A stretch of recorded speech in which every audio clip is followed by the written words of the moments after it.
February 2026 na. Magkano na nga ba ngayon ang mga Yamaha, Honda, Suzuki at Kawasaki motorcycle? Yan ang ating aalamin ngayon. Tara!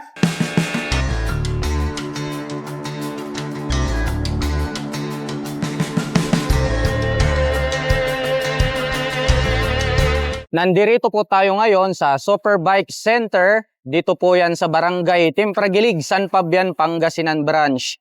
Dahil magbibigay po tayo ng price update for this month of February.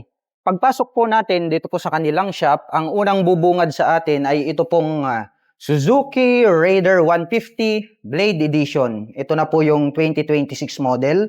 Bago na po ito pong kanyang body design. May nakaumbok rito po sa gitna at mayroon po siyang pocket dito po sa bandang ibaba. At ito pong kanyang main headlight, binago na rin po nila ito dahil yung before ay nandirito po yung kanyang turn signals. Ngayon ay nilabas na po nila. Nakapop up po siya rito at ito po ay gumagamit ng bulb type. Naka-full LED po ito pong kanyang high beam at low beam at nandirito pa rin po ito pong kanyang daytime running light. At ito po ay gumagamit ng telescopic fork na black color para po sa kanyang front suspension. Naka-single rotor disc brake na flower design with single pot caliper. Silipin nga natin with 2-pot caliper. At ito po ay naka-cast wheel. At ang presyo po ng Suzuki Raider 150 Fi Blade Edition ay nagkakahalaga po ito ng 129,100 pesos. Cash price na po yan. At kung gusto mo pong kumuha ng hulugan ay kailangan mo pong mag-down payment ng 7,500 pesos. At mayroon naman po itong monthly installment na 6,415 pesos. Sa loob po yan ng 3 taon at may rebate pa po ito na 200 pesos kapag on time po kayo na magbabayad. At ang katabi po nito, ito naman po yung ating Suzuki Raider 150 na carburetor type. Ito pong kanyang main headlight ay naka-bulb type po yung kanyang high beam at low beam. At dito po located, dito pong kanyang mga bulb type na turn signals. At ito po ay gumagamit ng telescopic fork na black color, naka-single rotor disc brake with 2-pot caliper. At ito pong kanyang cast wheel ay orange color po ito. At ang presyo po nito pong ating Suzuki Raider 150 na carburetor type ay nagkakahalaga po ito sa cash ng 108,600 pesos. At kung gusto mo pong kumuha ng hulugan ay kailangan mo pong mag-down payment ng 4,000 pesos. At mayroon po itong monthly installment na 5,500 pesos. Sa loob po yan ng 36 months. At may rebate po ito na 280 pesos kapag on time ka po na magbabayad. At ito naman pong kanyang katabi, ito po yung Suzuki Bergman Street 125, which is ito po yung standard version. Kaya ako nasabing standard version kasi yung special edition makikita nyo, ito pong kanyang lining dito ay black. Yung special edition ay chrome color po siya.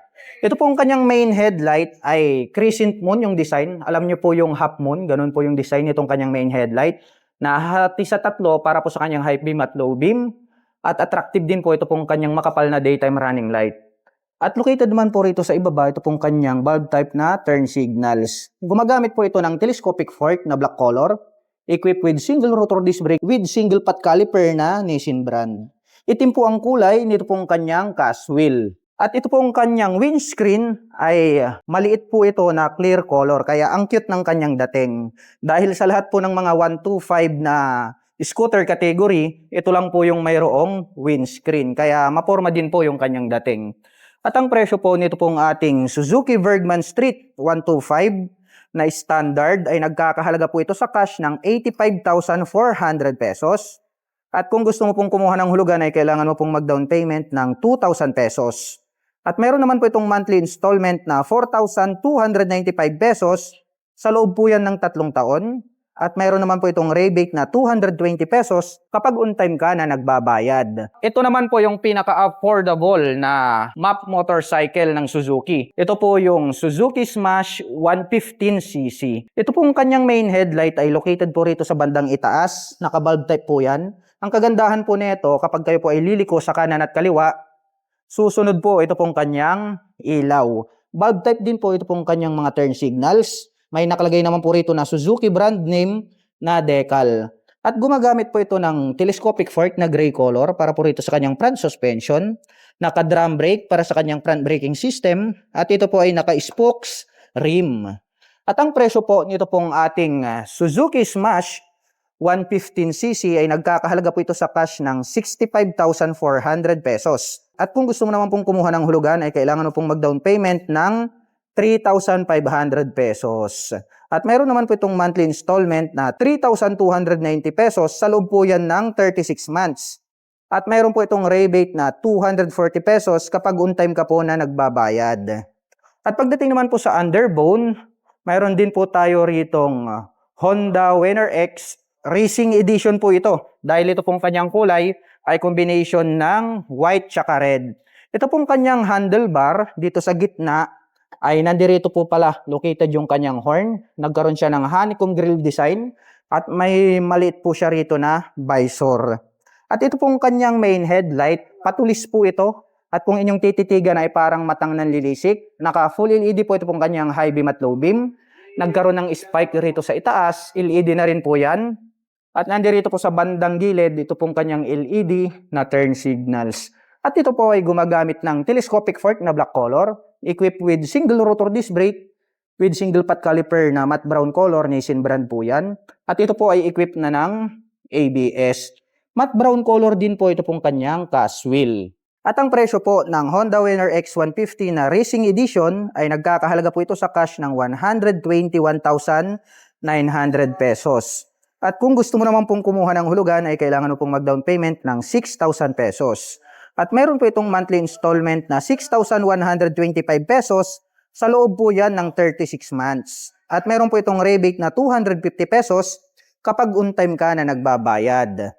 At kung mahilig ka naman pong mag-adventure at scooter yung gusto mong dalhin sa lahat ng lakad mo, ito po yung scooter na pwede po sa road condition dito po sa Pilipinas dahil alam naman po natin na hindi patag ang ating dinaraan ng kalsada. Minsan may mga lubak-lubak. No? Ito all-in-one po siya. Pwede po siya sa on and off-road condition. Ito pong kanyang windscreen, clear color po ito. At ito po ay manually adjustable. Nakapop up po ito pong kanyang mga LED na turn signals. At ang kapal po nito pong kanyang daytime running light. At naka full LED na rin po ito pong kanyang high beam at low beam. At ito po ay equipped with telescopic fork na gray color, equipped with single rotor disc brake na flower design with 2-pot caliper na Nissin brand. Matte brown color po ito pong kanyang cast wheel at equipped na rin po ito ng anti-lock braking system dito po sa harapan. At ito pong kanyang gulong ay naka semi-dual purpose pattern tires dahil nga po ito po ay pang on and off-road condition na scooter. At ang presyo po ng Honda ADV 160 ay nagkakahalaga po ito sa cash ng 166,900 pesos. At kung gusto mo pong kumuha ng hulugan ay kailangan mo pong mag-down payment ng 13,500 pesos. At mayroon naman po itong monthly installment na 8,440 pesos sa loob po yan ng 36 months. At may rebate po ito na 600 pesos kapag on time ka po na nagbabayad. At ang counterpart naman nito pagdating po sa 160cc ay ito naman pong ating Yamaha NMAX 155 Standard ABS. Bago na rin po yung kanyang muka. Ito pong kanyang main headlight ay nahati sa dalawa at nagkaroon po siya rito ng dalawang projector lights para sa kanyang high beam at low beam. At ito pong kanyang daytime running light ay parang nagsisilbing kanyang nanlilisik na mata. Ang lupit talaga ng kanyang dating. At ito naman pong kanyang turn signals ay nandirito sa bandang gilid na parang tears of joy yung kanyang dating. Malapad din po ito pong kanyang windscreen na black color. At ito po ay gumagamit ng telescopic fork na black color para sa kanyang front suspension. Naka single rotor disc brake with single pot caliper na black color. Itim din po ang kulay nito pong kanyang cast wheel. Equipped din po ito ng dual channel ABS. At ang presyo po nito pong ating Yamaha NMAX 155 na standard ABS ay nagkakahalaga po ito sa cash ng 158,400 pesos.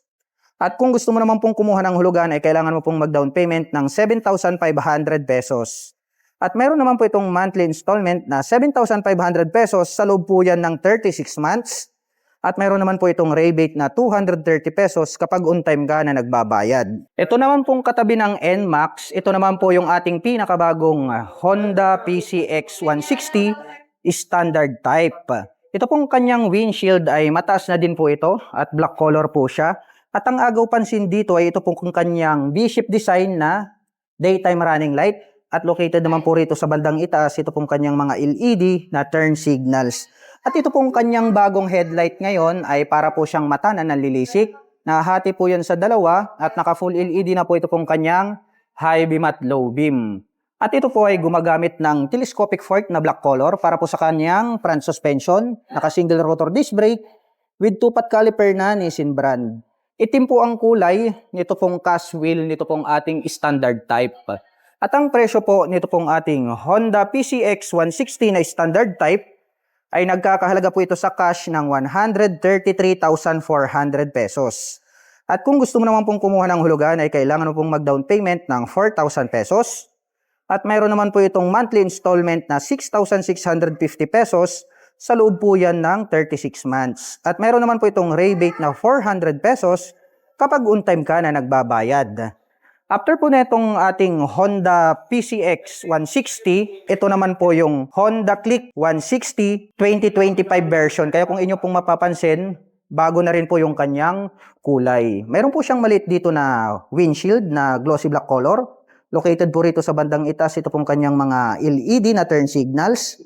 Mayroon po siya ritong daytime running light na putol at nag-continuous rito sa bandang ibaba.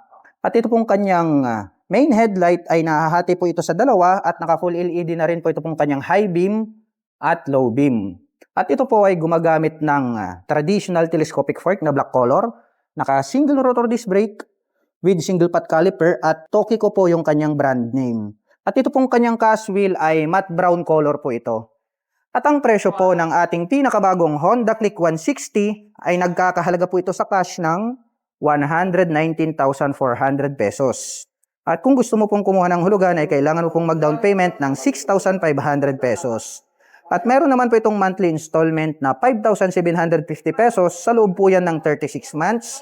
At meron naman po itong rebate na 230 pesos kapag on-time ka na nagbabayad.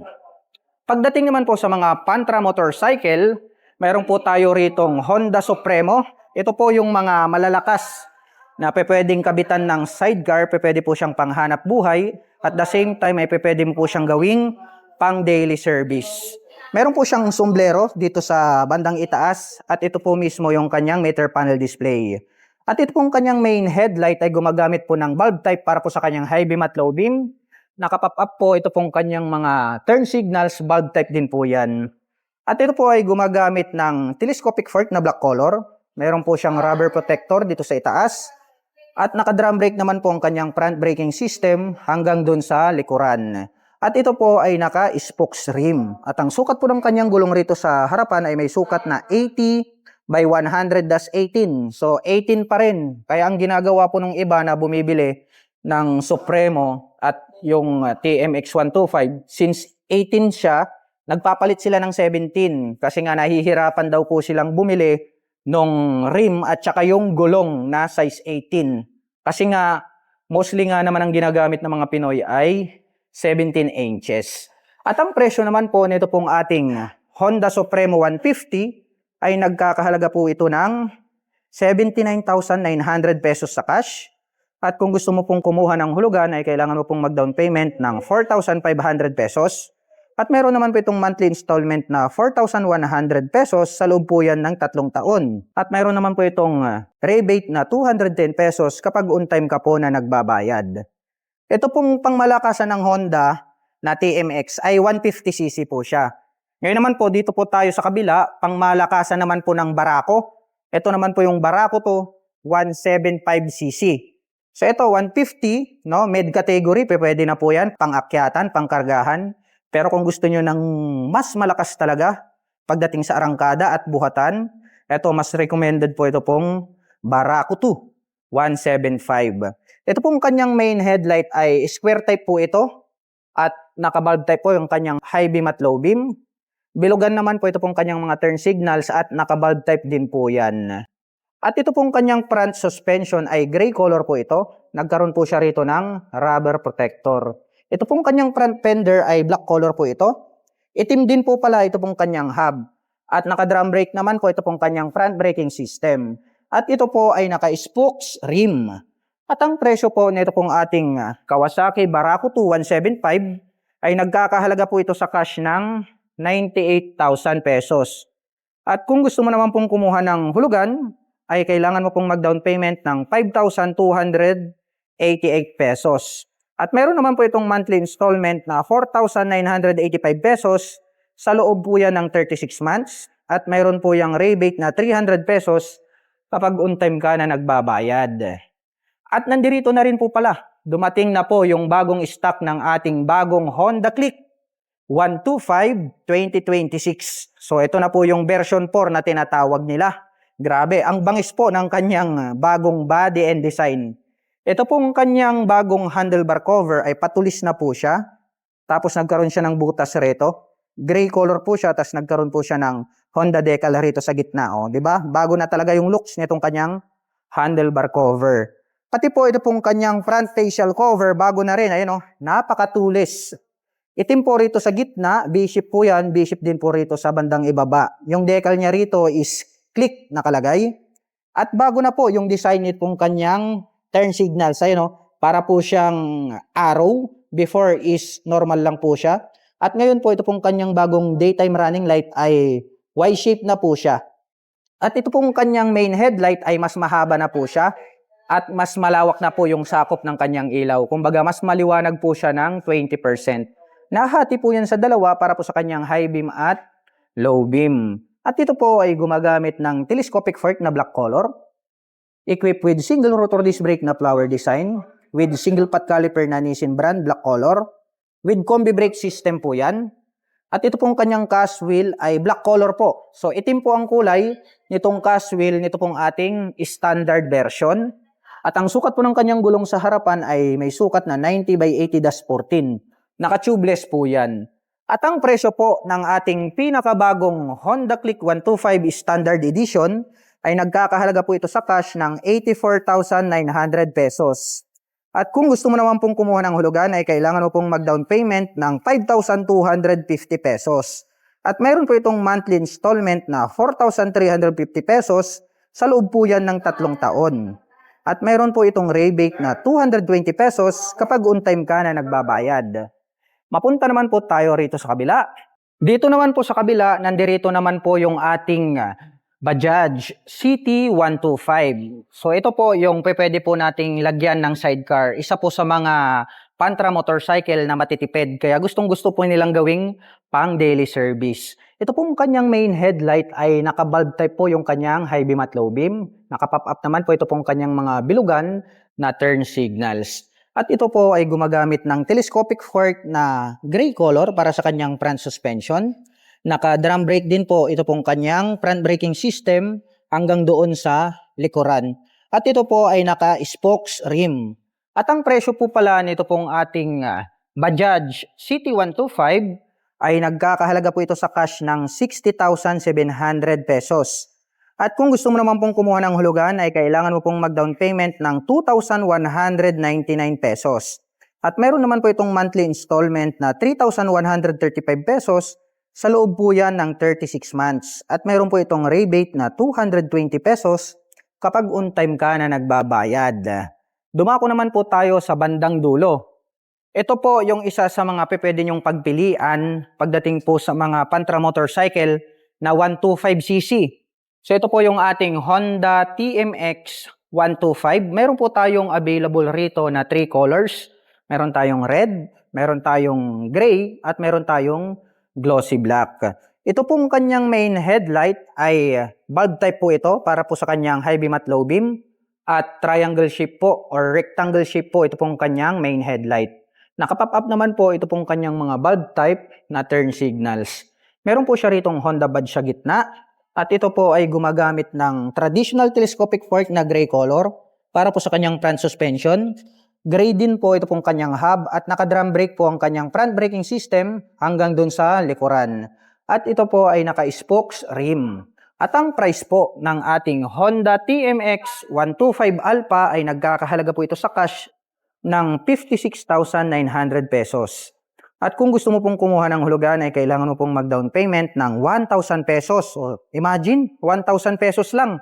Magkakaroon ka na po ng pantra motorcycle na Honda TMX 125 na pwedeng pang hanap buhay at pwede ring pang daily service. At mayroon naman po itong monthly installment na 2,940 pesos. Sa loob po yan ng 36 months. At may rebate pa po yan na 210 pesos kapag on time ka na nagbabayad. Dito naman po sa kabila, ito po yung inyong pinaka-aabangan at talagang hinahanap-hanap. Mayroon po tayo ritong Honda Click 125 na Smart Edition. O, ayan o. Mayroon po tayong dalawang kulay ng brown color at mayroon po tayong nag-iisang kulay ng matte black color. So ano po bang pagkakaiba ng standard at ito pong ating Smart Edition? Ito po kaya po siya tinawag na Honda Click 125 Smart Edition dahil nga po yung kanyang ignition ay Smart Keyless System. So yung standard disusi yun, pero ito may remote na po yan. Included din po rito yung kanyang set opener. Maluwag po. Ito pong kanyang lalagyan ng mga coins at mas maluwag na rin po ngayon. Ito pong kanyang bagong packet dito po sa kaliwa. At kung before Type A yung kanyang USB port, ngayon po ay USB Type C na po siya. So fast charging na po siya. At bukod dyan, mas maluwag na po. Ito pong kanyang bagong compartment kung i-compare natin doon sa version 3. So mas maluwag na po. Ito pong version 4. At yung kanyang taillight, bago na rin po ito. Hindi po siya kagaya ng version 3. So mas attractive na po itong bagong taillight ng ating version 4. At ang isa sa mga malaking pagbabago rito po sa ating Honda Click 125 na version 4 or 2026 model, bago na po ito pong kanyang handlebar cover. Bago na rin po ito pong kanyang special looks, no? Binago po nila ito pong kanyang turn signals. Bago na rin po ito pong kanyang daytime running light. At ito pong kanyang main headlight ay mas pinalapad po nila yan. Kaya mas malawak na po ng 20% yung buga ng kanyang ilaw kung ikukumpara po natin dun po sa version 3. At ito po ay gumagamit ng telescopic fork na black color para po sa kanyang front suspension. Equipped with single rotor disc brake na flower design. With single pot caliper na Nissin brand, black color po yan. At gaya po ng sabi ko sa inyo, ito pong ating Honda Click 125 na Smart Edition ay matte brown color po. Ito pong kanyang cast wheel. Habang yung standard naman po ay itim ang kulay nung kanyang cast wheel. So makikita mo po siya yung pagkakaiba nila pagdating po rito sa kanyang cast wheel. At ito pong kanyang front braking system ay equipped din po yan ng combi brake system. At ang presyo naman po ng ating pinakabagong Honda Click 125 Smart Edition ay nagkakahalaga po ito sa cash ng 89,400 pesos. At kung gusto mo pong kumuha ng hulugan, ay kailangan mo pong mag-down payment ng 6,250 pesos. At meron naman po itong monthly installment na 4,525 pesos. Sa loob po yan ng 3 taon. At may rebate pa po yan na 280 pesos kapag on time po kayo na magbabayad. At ito po pala, nakaligtaan natin, nandirito po pala sa gitna, ito pong ating latest model din ng Yamaha Mio Gravis 125. Ito cute din po itong isang ito at malapad din. Ito pong kanyang handlebar cover ay combination po ito ng parang gray at black. Mayroon po siyang Gravis badge dito sa gitna. At very attractive din po ito pong kanyang V-shape design na blue color na daytime running light. Naka-bulb type po yung kanyang turn signals. At ito pong kanyang main headlight ay nahahati sa 3 at naka-full LED na po ito pong kanyang high beam at low beam. Naka-telescopic fork na black color para po rito sa kanyang front suspension. Gumagamit ng single rotor disc brake with single pot caliper na black color. Itim din po ang kulay nito pong kanyang star design na cast wheel. At ang presyo po nito pong ating Yamaha Mio Gravis 125 ay nagkakahalaga po ito sa cash ng 87,400 pesos. At kung gusto mo naman pong kumuha ng hulugan ay kailangan mo pong mag-down payment ng 4,700 pesos. At meron naman po itong monthly installment na 4,245 pesos. Sa loob po yan ng 3 taon. At may rebate pa po yan na 220 pesos kapag on time ka na nagbabayad.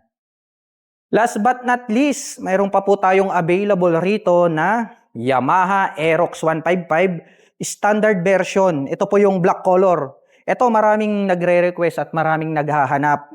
So paunahan na lang po, mayroon pa pong available rito na isang stock na black color at mayroon pa pong blue doon sa warehouse. So ito pong ating Yamaha Aerox 155 ay napakalaki din po ng pagbabago ng kanyang facial looks.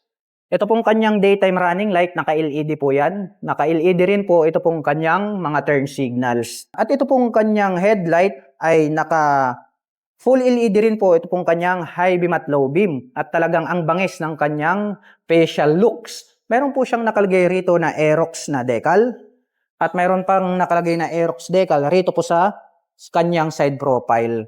At ito po ay gumagamit ng traditional telescopic fork na black color para po rito sa kanyang front suspension. Naka single rotor disc brake with single pot caliper na black color. At itim din po ang kulay nito pong kanyang cast wheel. At ang sukat naman po ng kanyang gulong rito sa harapan ay mayroong sukat na 110 by 80-14 at naka-tubeless po ito. At ang presyo po ng ating Yamaha Aerox 155 na standard version ay nagkakahalaga po ito sa cash ng 128,400 pesos. At kung gusto mo naman pong kumuha ng hulugan ay kailangan mo pong mag-down payment ng 8,000 pesos. At mayroon naman po itong monthly installment na 6,100 pesos. Sa loob po yan ng 3 taon. At may rebate pa po yan na 190 pesos. At para po sa lahat ng nakapanood ng video na ito at interesado po kayong maglabas ng mga motorsiklo, ay maaari nyo po akong i-PM at i-message. At kung naghahanap naman po kayo ng mga accessories gaya po ng crash guard, rear carrier, top box, side panners, motorcycle cover o kaya helmet, ay ilalagay ko na lang din po yung link dyan po sa description box sa ibaba para hindi na po kayo mahirapang maghanap.